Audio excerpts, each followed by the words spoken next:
special film comes to you with the compliments of Texaco and your Texaco dealer, who sells famous Sky Chief and Fire Chief gasoline.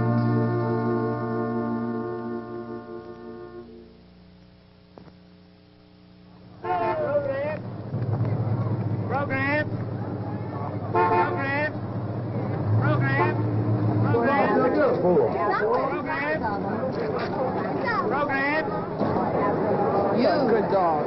Bring us good luck. Say it's gonna win today, huh, Gumbo?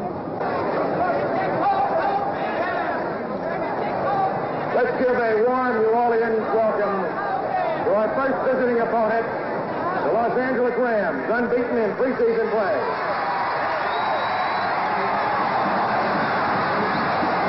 Ladies and gentlemen, let's have a standing ovation for our head coach, Tom Fears, his staff, and the entire New Orleans.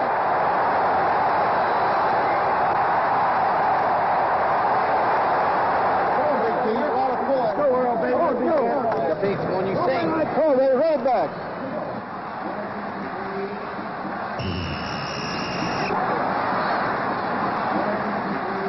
Hang on there, Paul. Go ahead. Break it.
It had begun like a dream, a touchdown on their first play. Now, Tom Fears in New Orleans were formally introduced to the Rams and professional football. All right, let's go, defense. Let's go. Go, big defense. Big tough defense. He's going to run it this time, George. Sweep again. Sweep.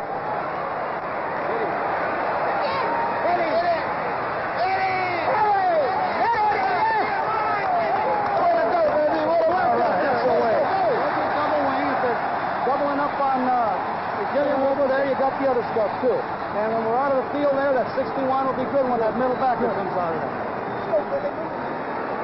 Talk to each other, please. Talk to them. Back catch. Back catch.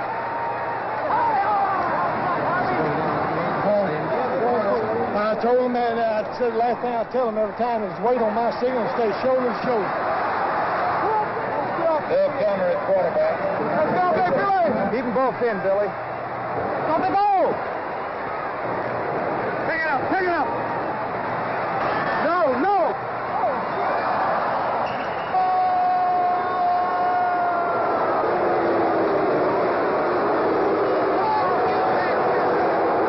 Watch it again, big man!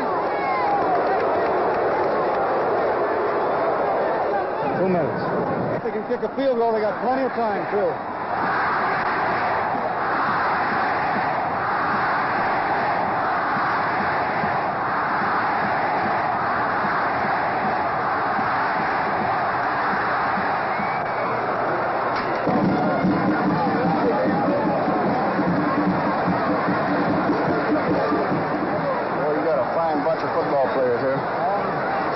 That's it. All right, boy, I'll tell you, hell of a team.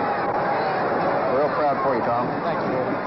80,000 people in attendance on September 17th echoed the sentiments of Ram Captain Eddie Metter. The Saints had lost, but had played well.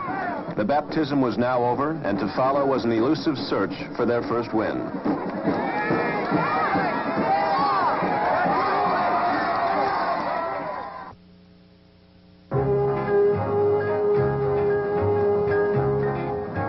It is widely acknowledged that the youngest in any field is in for a difficult time. The Saints were no exception. for the many ingredients that make up a winning team were merely unknown factors to them. And it was these unproven factors that were to make the Saints tick or fail to tick. In the early going, they got a few years' experience in just a few games, and it hurt.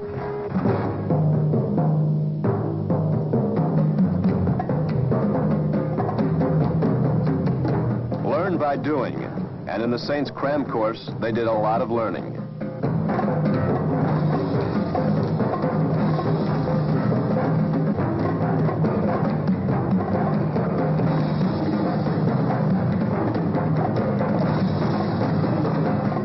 The quarterbacks weren't immune either, as they found themselves in very unbecoming positions. New Orleans had taken some early licks, all right, but from the beginning, there was a certain band of men that formed the cornerstone around which the Saints would grow. These were the veterans, the men with know-how, with poise and polish, the agile and accomplished. At running back, there was Jim Taylor and Ernie Wheelwright. But it was Taylor who exemplified the pride and spirit of these elder statesmen. In 10 record-filled seasons, he has carried the ball more times for more yardage than any other active player. At running back and the other positions, it was the veterans who showed the way. The quarterback, the leader, and New Orleans possessed two of these experienced elements. Number 15, Gary Quazzo, releases the ball in a graceful overhand motion. He is the classic-style thrower. Bill Kilmer, number 17, is anything but a classic thrower, and yet his style and leadership brought winning results. At UCLA, the 49ers, and now with the Saints, almost everything he puts up in the air seems somehow to find the proper place.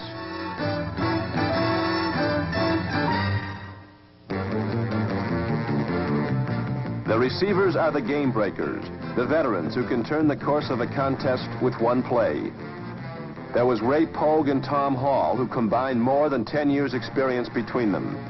And there was a 160-pound flanker, nicknamed the Flea. Walter Roberts was to go on and score many more touchdowns for New Orleans.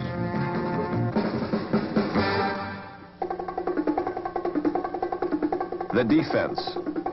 The lineman whose hands waving 8 feet in the air can discourage a Fran Tarkenton pass. The lineman who must stop a Johnny Unitas before he stops them. From the start, it was the defense that was the steady performer on the squad. There were veterans like Lou Cordeleone and Earl Leggett, number 72, who comes on like a grizzly bear late for supper.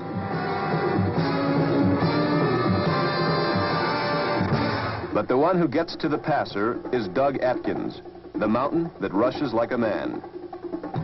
Atkins was in his 15th season of professional football and quickly earned the same respect of his teammates that the league's quarterbacks had known for years. The linebackers, the men who only have to worry about everything. Number 37, Steve Stonebreaker, symbolizes the position for New Orleans. He matches quickness with a fortune teller's ability to solve opponents' patterns. But today, linebackers must be part tackle and part safety, or part brick wall and part Fred Astaire.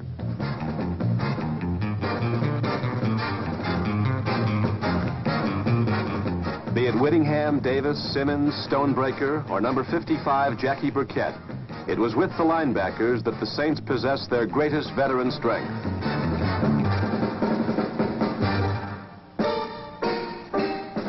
No men in the game are under greater pressure than the pass defenders. Obert Logan is young in years, but highly experienced. But there was one Saint defender who stood far ahead of the others, Dave Witzel, number 23. He is a man in motion. The one who stops the run or gets to the pass. He is a roamer who seems to invite the quarterback to throw. Then he goes and gets it himself. Witzel ended the season tied as the league's best in interceptions by picking off 10 enemy passes, and owner John Meekum loved every one of them. In their first first few games, the Saints were taught many lessons, but now a change was slowly occurring. Led by these veterans, they were now making the great plays, the nice catches, and the hard hits. The Saints started showing the rest of the league that they could dish it out as well as take it. But through 4 games, a win had not yet come.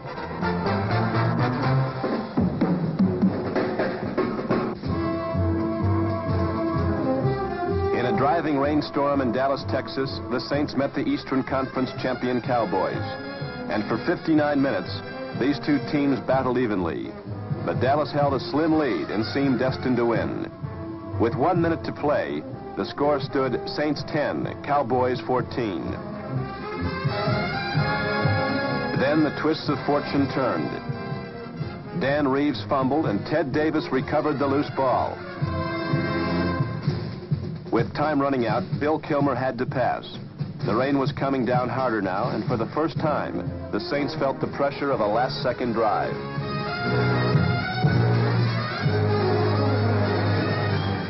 But on 3rd down, Tom Hall caught a pass, then fumbled it out of bounds, which stopped the clock.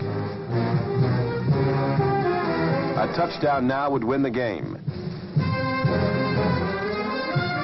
A slippery football gave Dallas a tough win, but New Orleans a tougher loss.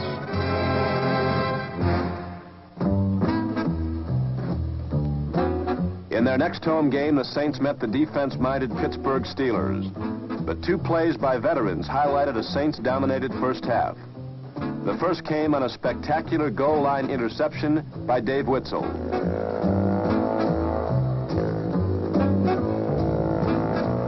The second was a touchdown scored by Jim Taylor, another 10-year pro. He gave a thrilled crowd reason to cheer as they led at the half 10-0.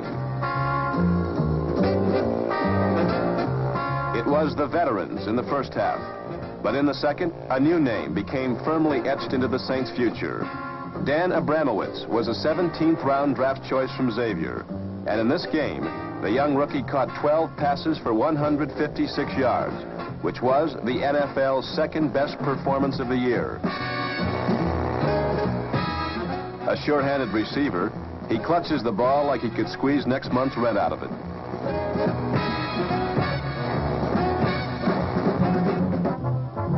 But despite the heroics of Abramowitz, as in the Dallas game, with less than 2 minutes left to play, the Saints were to be denied their first win.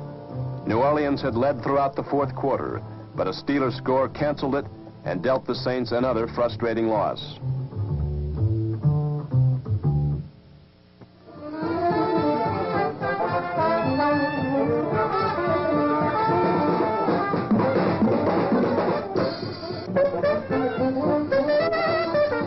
Saturday night in New Orleans.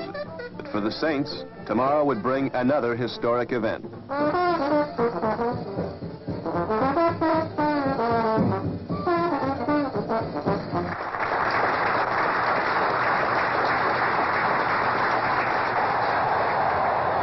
At tight end, Jim Kramer. At flanker back, from San Jose State, number 27, Walter Flea Roberts. And at fullback, from Louisiana State University,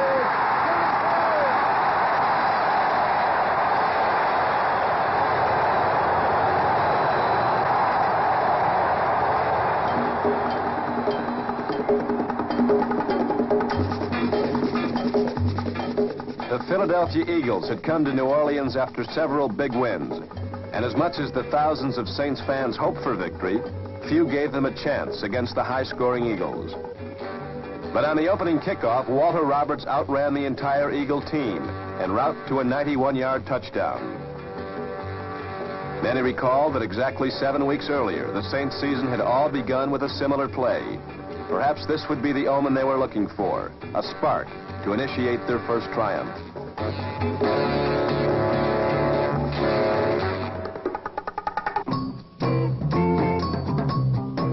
The second quarter opened with the same results as the first, though in a more unorthodox manner. Catching a swing pass over the middle, Taylor had the ball jarred loose. But an alert Mr. Roberts was on the spot to transform the error into 6 points of magic.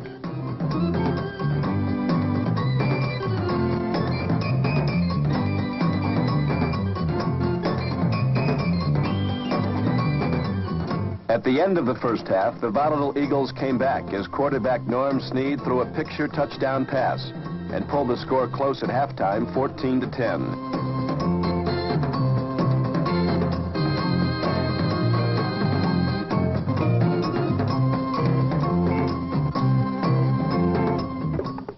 The Saints' colorful halftime shows were finally upstaged today. New Orleans' favorite thief, Davey Witzel, returned an interception 41 yards for the Saints' third touchdown of the game. With men like Schweda, Tilleman, Garcia, Cody, and Rowe, the defense had now ballooned the lead to 24-10.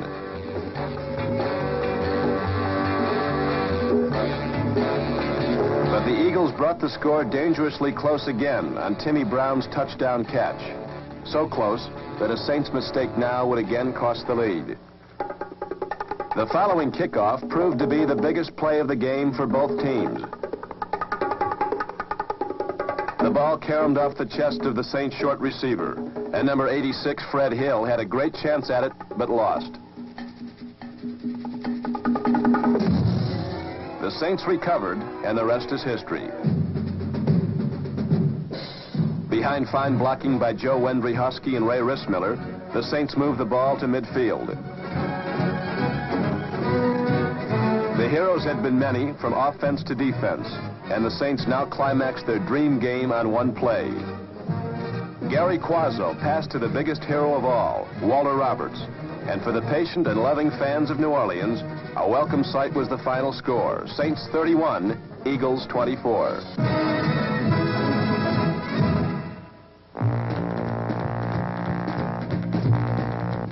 The leadership for their first win and most of the season until now had come from experienced players. But the Saints are a team of the future, a team of rookies and young players that are to form the nucleus of future teams.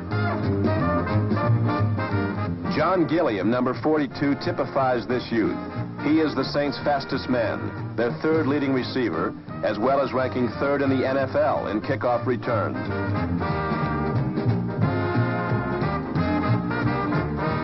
Number 32, Tom Barrington, is a power runner, and late in the season was counted on for the tough inside yards. Behind a great block by Jerry Sturm, another rookie, Charlie Brown, scored against the Baltimore Colts.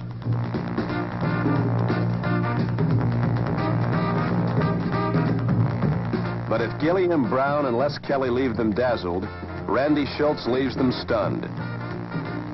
Built in the Taylor mold, Schultz, number 33, will be hard to keep out of future Saints starting lineups. Complementing veteran receivers were young players like Vern Burke and number 89, Kent Kramer.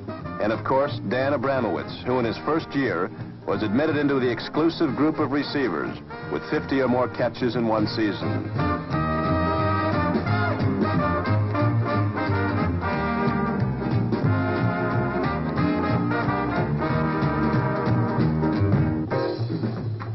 Rookie Tom McNeil is the third leading punter in the National Football League, although he generally created more excitement when he didn't kick.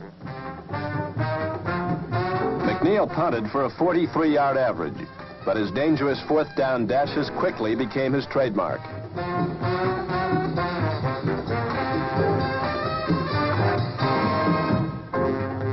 Rookies made the kicking game, but it was in the secondary that youth had its greatest impact. Daredevil defenders like Bo Burris, George Rose, Jim Heidel, and John Douglas were given tremendous responsibility that will pay off in the future. It was the fine blending of veterans and all these youngsters that carried the Saints to their final games.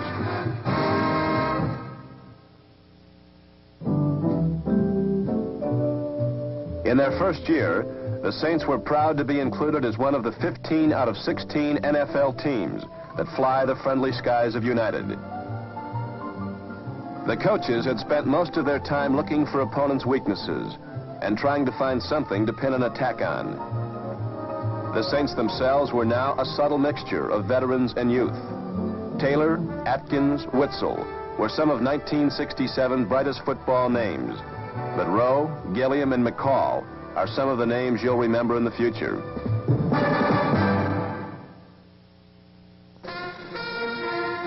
The last away game for New Orleans was played in the wintry shadows of Washington, D.C., but the contest between the old and the new was never in doubt. It was a total and convincing Saint victory, dedicated to the rookies who made it so. Dan Abramowitz scored the opening touchdown, and in a replay, it can be seen that it was a block by Randy Schultz on a blitzing Sam Huff that gave Kilmer the chance to throw for the touchdown.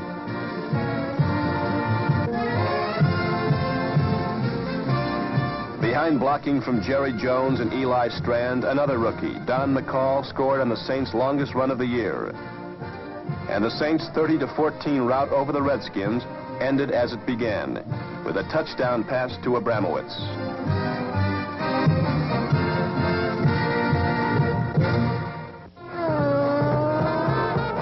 Pro football in New Orleans is more than a football game. It is fun, pageantry, and 83,000 loyal fans.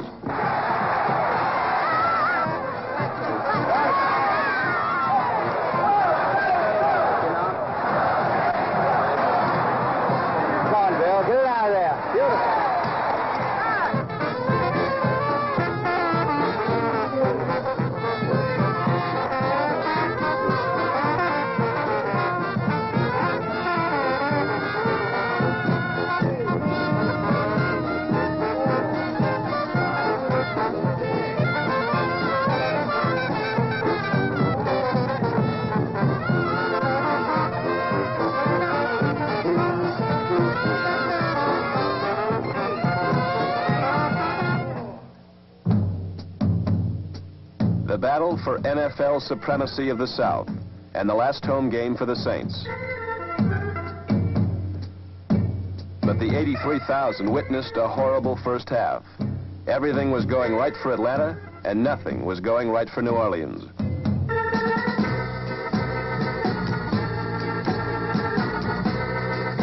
Behind at one point by 18, a very frustrating half ended with the Falcons holding a 21-10 lead. But in the second half, some changes were made, and the drama to catch up was on. Fine blocking by Dale Williams and Roy Schmidt gave Schultz all the room he needed.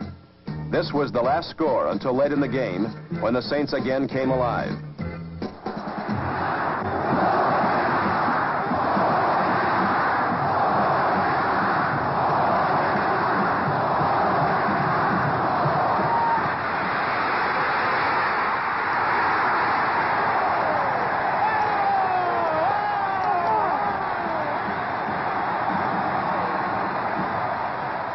The offense moved, but a crucial third down play was stopped short.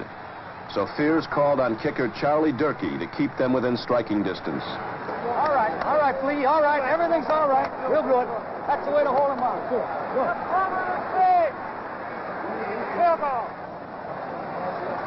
Come on, Durkee.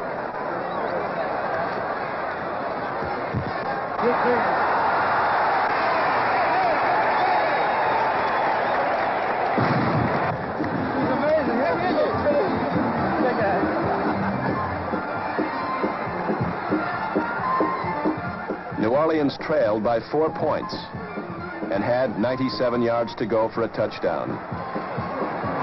Inside 1-yard line. 2 minutes and 17 seconds to play. Kilmer had to throw, for there was too little time to run. Touchdown now. Come on.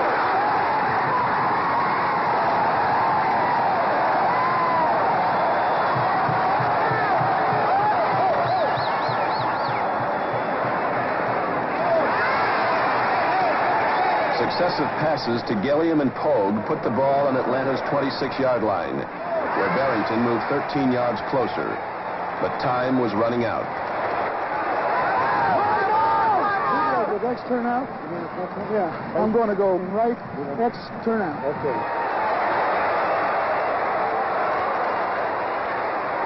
Cover, Scotty!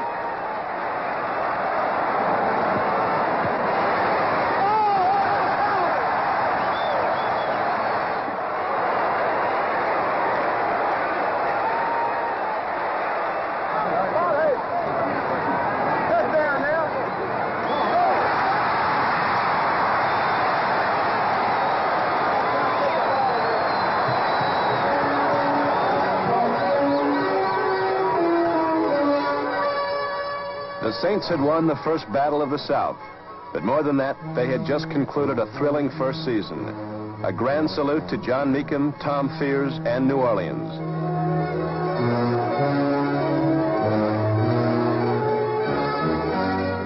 From the opening kickoff return through their first victory to the final gun, it was nothing but fun and excitement. And no one could doubt that the Saints were football's newest, boldest, and most successful prodigy.